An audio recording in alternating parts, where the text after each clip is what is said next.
Saya bukan tentara, saya anak tentara. Saya dilahirkan dalam kontemplasi kebudayaan.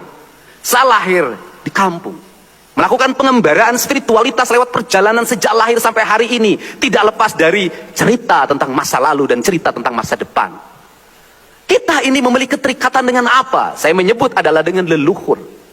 Ketika dengan leluhur dulu kita mengatakan kalau bicara karuhun maka tuduhannya klinik. Padahal tidak. Bangsa yang meninggalkan nilai-nilai leluhurnya, maka dia akan kehilangan nasionalisme kebangsaannya.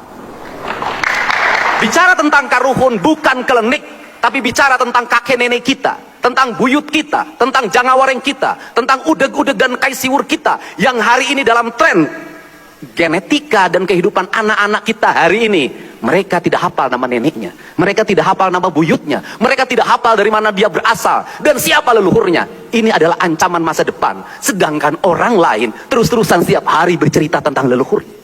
Maka dalam jangka panjang, khususnya orang Sunda, dia akan ada rangkaian yang terputus dengan masa lalunya, yang pada akhirnya dia akan ada rangkaian terputus dengan tanah dan airnya. Hal itu ditandai dengan semakin bergesernya kepemilikan hak atas tanah. Orang-orang Sunda tidak lagi terikat dengan sawahnya, dengan mata airnya, dengan gunungnya, dengan mudah melepasnya. Menukarlah dengan mobil, dengan motor, dan berbagai aksesoris lainnya yang habis dalam jangka pendek. Apa ancaman masa depan? Kemiskinan akan menjadi ancaman masa depan bagi masyarakat Jawa Barat. Kenapa? Hak kepemilikan atas tanah semakin sempit. Perspektif inilah yang saya terjemahkan dalam kerangka berpikir. Saya katakan, manusia Indonesia seutuhnya disebutnya nasionalis sejati. Kata Islam disebutnya insan kamil. Kata orang Sunda, rawayan jati. Songo nyurup kanapuhu. Siapa seorang nasionalis?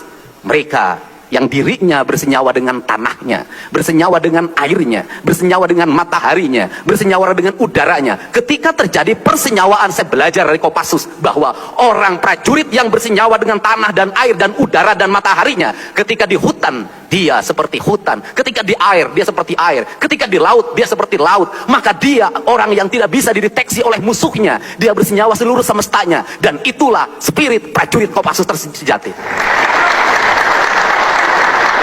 Prinsip dasar itu sesungguhnya harus diletakkan pada kita. Kita harus tidak boleh terikat dan tidak boleh terbebas dengan kepentingan apapun, dengan mengorbankan gunung yang ditugar, dengan mengorbankan mata air yang diuruk, dengan mengorbankan aliran sungai yang dikotori. Kenapa? Perspektif itu bertentangan dengan prinsip-prinsip kebangsaan dan nasionalisme. Kalau dulu kita memerdekakan agar bangsa ini utuh hutannya, utuh tanahnya, utuh airnya, karena dikuasai oleh kolonial. Kenapa kita hari ini dengan mudah melepaskan gunung-gunung itu? Kenapa kita hari ini melepaskan dengan mudah aliran air itu? Lantas mau kemana arah kebangkitan dan kebangsaan kita? Mau kemana arah kesejahteraan rakyat kita? Maka disitulah saya meletakkan bahwa konsep mendasar bagi pembangunan sebuah daerah harus dimulai dengan pembangunan dan penataan tata ruang. Konsepsi tata ruang, saya jelasin. Saya bangga terhadap leluhur Sunda. Kenapa? Leluhur Sunda memiliki konsepsi mendasar tentang pembangunan nasional. Dan orang tidak tahu itu. Leluhur Sunda menerjemahkan konsep tata ruang dengan 3 hal yang disebut dengan Tritangtu. Gunung kudu awian, lengkop kudu balongan, lebak kudu sawahan. Ketika gunung kudu awian, maka berapa luas hutan di Jawa Barat hari ini? 18%, itu pun dalam keadaan rusak. Ancaman bencananya tiap tahun, Garut, longsor, banjir, ancaman gempa bumi. Dan kemudian di Bandung ini ada ancaman besar setelah saya teliti. Ketika punclutnya semakin gundul, suatu saat ada gempa dengan kekuatan tinggi, maka tanahnya akan menguruk Bandung. Air jatuh, maka akan meledak air bah. Cirata dan Jatiluhur tidak akan sanggup lagi menahannya, maka jebollah ke wilayah utara. Ini yang tidak pernah menjadi kesadaran pemimpin. Maka dimulai dari mana membangun ini? Selamatkan mata air, selamatkan gunung-gunung, selamatkan daerah-daerah gundul. Jangan terus-terusan dilakukan eksploitasi. Kenapa? Ini adalah sesuatu yang harus dititipkan bagi anak cucu kita ke depan. Ini adalah kerangka kebangsaan yang harus kita bangun. Untuk itu, lahir dari apa? Melahirkan apa? Maka secara konsepsional, nanti rumusannya saya katakan, sekolah yang ada di gunung, maka seluruh materialnya harus ada di tempat itu. Maka nanti akan lahir gedung-gedung kantor berbahankan bambu. Nanti akan lahir sekolah-sekolah berbahankan bambu. Kenapa?